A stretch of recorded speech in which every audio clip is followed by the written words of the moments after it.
We'll wait a little bit for those who are joining. We had technical difficulties or rejoining. Guess we'll let the record show. We got to probably restart the recording. I don't think we have to call back into order for a gap in technical. I see Eli nodding no, so thank you. I think we're okay. And when Ben comes on, he's going to see the document that I was looking for while I was trying to turn off one thing and bring it up on the screen. Excellent. We do have Ben on, and it looks like we've got most of the participants, or I don't know if folks are rejoining or they're stuck in the meeting. But I see 21 participants on, and I think we were at around 23 before the accidental disconnection. Not sure if that's folks just if that. I'm sorry, everyone. That was my trying to do too many things at one time problem for those who are just signing back in. Okay, I assume Pam. I'm seeing that we've got 21 people on the call now, and I'm assuming most everybody else ended up dropping off and that they've signed on by now. Okay, so just to answer Ben's question, I think what we want to do on January 11th is, again, what I said off the top is we talk a lot about special ed, and we know that not everybody has the same working knowledge we do. So we're gonna bring in the expert and kind of go through what our program is, our continuum of services, and kind of answer the question of what happens before an out of district placement. But this is just a technical answer to Ben's question about how do we compare to other districts in terms of expenditure and trend.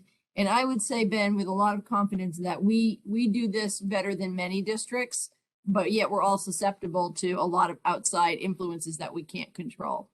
So this is just pulling from the 2020 DESE data. You can see that in the general area, so you think of the Cape Ann region, we have one of the lowest out-of-district expenditures in the area with one of the tightest budgets. We only have 22 heads out as of 20. We're projecting a few more for next year. I think we've said on a lot of calls, we fluctuate between about 20 and 25 students depending on the profile of kids at any given time. We haven't escalated from that in the past in recent years, but you never know where we'll be in the future. I think the best, when we look at comparables, our best comparable is Hamilton Wenham, not because they're in our backyard, but because they're structured very similarly to us. And they're a regional school. They're similar in enrollment size, and their structure and their socioeconomics are very much on par. So if we just look at ourselves in comparison to Hamilton Wenham, you can see that we have about 50% of the out-of-district heads and about, almost a third, 40% of their out-of-district budget. And then you can just see how we stack up against our other neighbors. So out-of-district, I don't know if it's fair to say it doesn't really trend. It vacillates, because it's completely driven by the students who are in front of you at the time and what your responsibility is to ensure that they have a placement that meets their needs.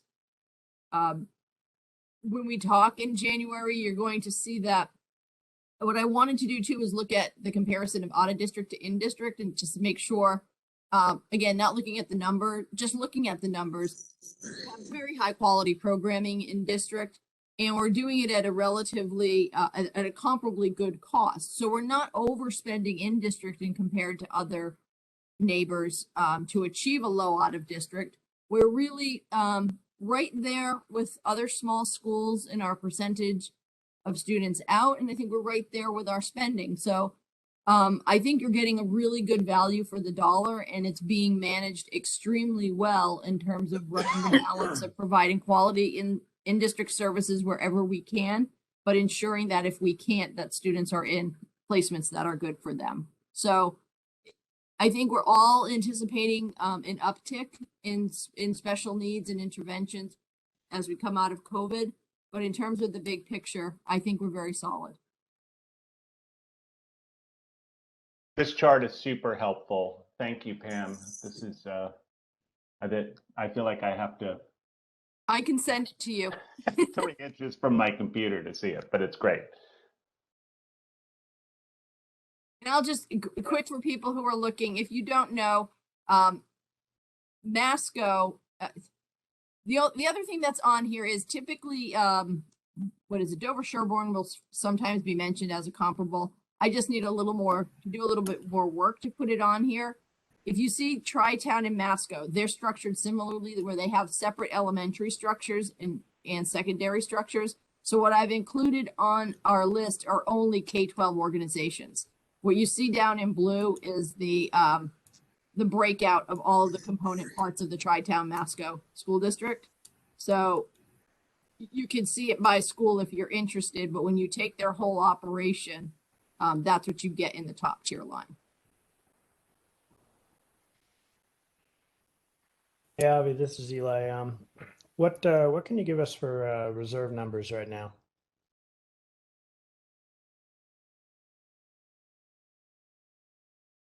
Pam, can you go back I to the can. slide? Yes, and I'm going to try to do it without taking everybody down again. And Eli, if you don't mind if I add on to that, just for the benefit of some of the newer school committee members, do you mind just doing a brief recap of the past couple years of the history of our use of reserves and kind of what this means going forward? Or, well, just to answer Eli's question directly, oh, You go past it. yep, one more forward. Yep. So you can see unaudited numbers ending 21 here for 1.3 for excess and deficiency. Excess and deficiency is the accumulation of multi-year balances left over at the end of the year. Stabilization is where we've been putting money related to excess interest income that we've earned from money from our bonds for the Memorial School that's awaiting deployment on a capital project. So $1 million there. And SC stands for school choice at 1.6 million. School choice number tends to be pretty flat. We tend to spend what we get in new revenue.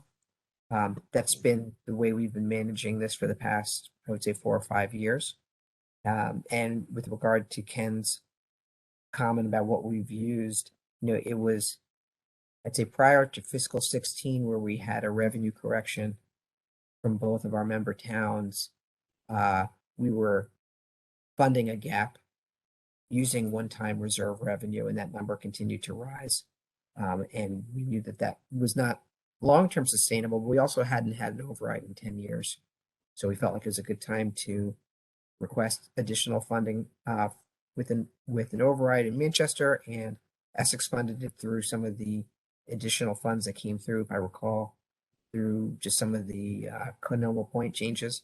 And so since then, the goal has been to not use one-time reserve revenue, which we did successfully for several years. I think we had a situation with a late request to help bring down the assessment from the town of Essex in fiscal, I believe it was fiscal 20, where we put $100,000. Fiscal 21 was the year where we were budgeting for COVID uncertainties and potential 10% reduction in state aid that was happening. That was at the time, the state representatives from the legislature were saying you can expect a 10 to 20% reduction. And so we used $335,000 to avoid slashing into our program. And that number we've tried to keep level, which we did in fiscal 22 and are planning to do for now in fiscal 23, so that we don't have to replace it with town revenue, which would push them over our target assessments, and we don't have to cut our program so that in a way where we're damaging our level services and basic program. Thanks, Avi. And that, so essentially we're committed to continuing to use that level of reserves until such a point where we get more. And the drawback to us is that, if I recall correctly, this continues to pull down our total reserves on hand, the total of the 2.9. And that really becomes essential when we go to healthy reserves are part of when we go to finance anything for an Essex elementary project. We want to have those because in the past with the memorial project, having good financial health helped us get favorable interest rates. So I want to see if I've learned anything in the past 5 years. Plus you The got The thing is that somewhere. I just want to say that you can see here with the 10, while you're at 3.9 ending 21 on unaudited, we already know we're really closer to 3 when you take out the money that we've approved for use and are in the process of spending that is summarized at the bottom, mostly an Essex playground and technology. But also the 335 that's in the current year fiscal 22 budget. So this 10.34% of the budget, reserves of $3 million, 2,985, which is equivalent to 10% of the budget, is already going to be down just from the 335 that's in the 23 number. And if we use more reserves to close the $648,000, we're going to see that 10% number go down below. So I would not get overly focused on the 13% because we're really already below 10% based on what we're talking about in this tentative budget. Thanks, Avi. Any other further questions from town boards of selectmen or finance committee members? We're going to have another pass through this in January, but if there's anything that comes to mind now, it'd be good to get that. Any questions here?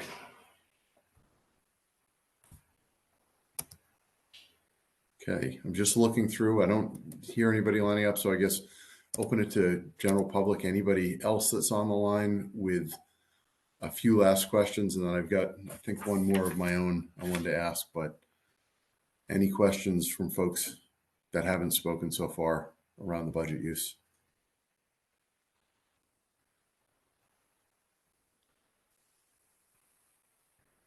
All right.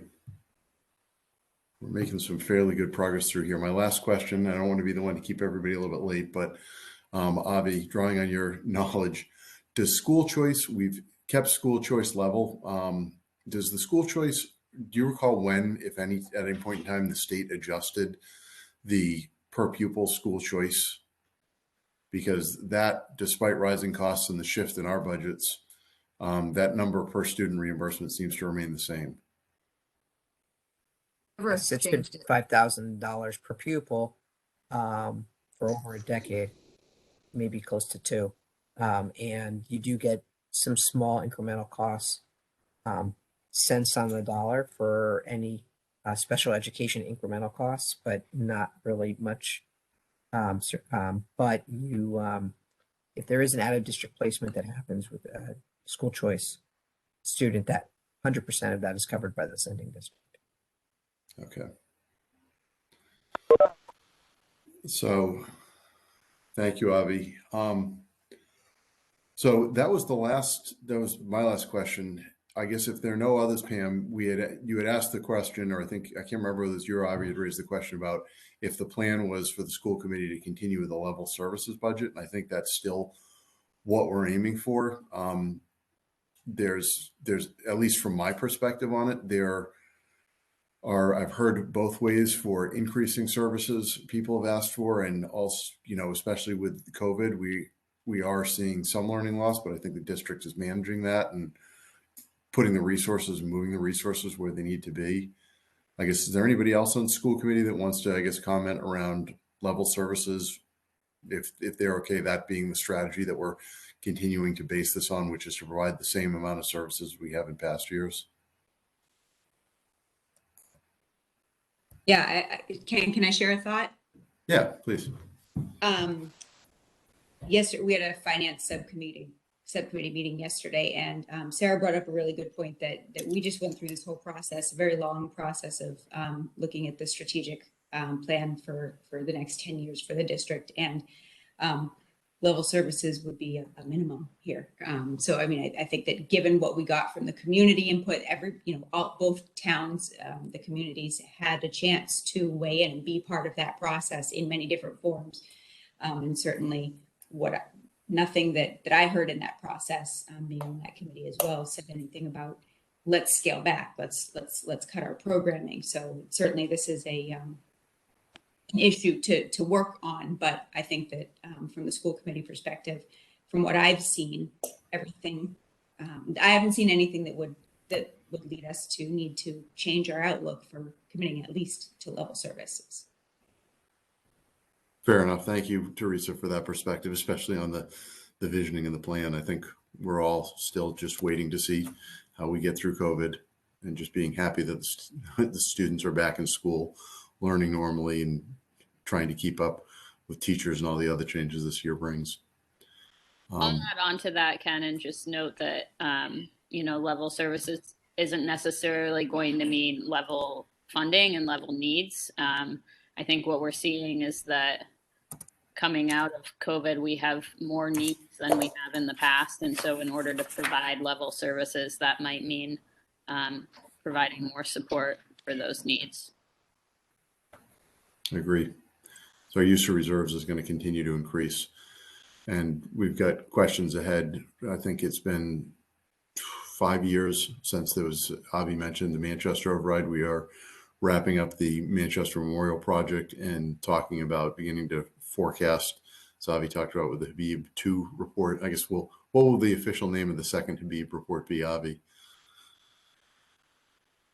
I don't want to prejudge who might be awarded the report, but we can name it the Warnock report. But this is actually going to be our 8th year since that revenue correction with the fiscal 23 budget, even though we're in we're in the year 2021 now.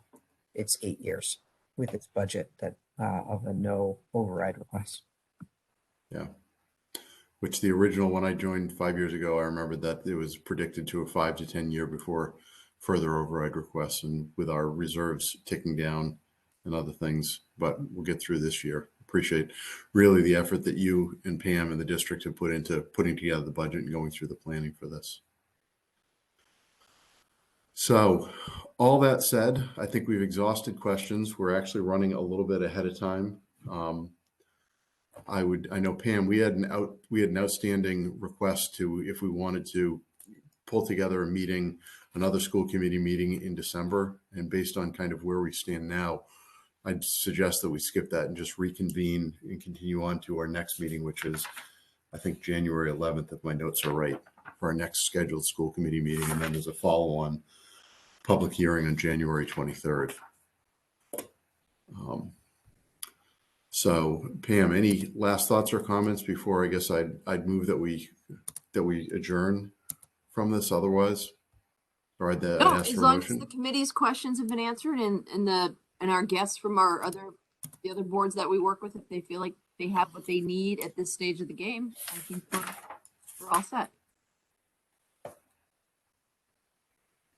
All right. Well, I really appreciate the turnout on an otherwise exciting December night from everybody in the district. And speaking as a school committee member and as a parent, it is really phenomenal. It's been a really phenomenal change, or just to have kids in the district, to have life as normal as it is nowadays, continuing on to having kids continue to receive an education. So I know this is an annual process for a lot of us, and I thank you all for your engagement and support on that. So with that, I'll ask the school committee if anybody has a motion to, if I can have a motion to adjourn from the school committee. I don't know, do we need to do similar for the boards of selectmen that were in session? Yes, please. Oh, please. I was going to say, Ruth, please lead us off. I will entertain a motion for the Essex Board of Selectmen to adjourn. So moved. Guy, is there a second?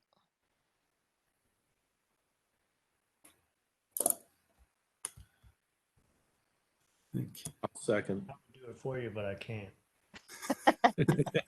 You know what? He's on mute.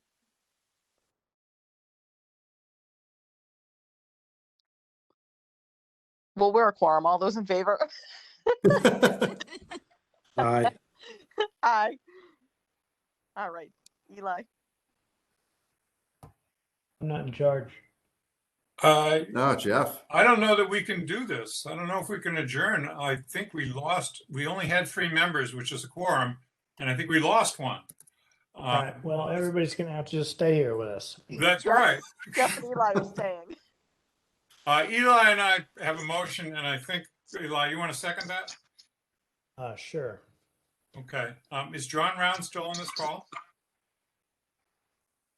Okay, he was the only other member who I saw on the call. So Eli and I are going to do a less than quorum adjournment. Eli, what's your vote? Sure. Yeah, let's do that. And the Ruth, chair votes yes. So Ruth, I'm the limp this is along Manchester Selectmen. Ruth. I'm back. This is Guy. I second and I vote aye. Excellent. So let's see if the school committee can pull this one together with a little bit. Go ahead. Motion to adjourn this Yes. meeting, please, Ken. Second. Good. All right, I think that was Teresa or was it Kate? Kate. Okay, Kate and Eric. All right, can I have can I have a vote to, I'll go through my roll call. Chris, motion to adjourn is on the yes or no? Do we have Chris? Yes. Yes, okay. Eric? Yes. Okay, Kate? Yes. Okay, Matt? Yes. Teresa? Yes. And Ken is a yes. So we are adjourned, and I return you next meeting to your regularly scheduled host, Sarah Wolf. I hope you all have a great holiday break if I don't see you. Thanks, Ken. And Be well. Thanks. Thanks, everyone.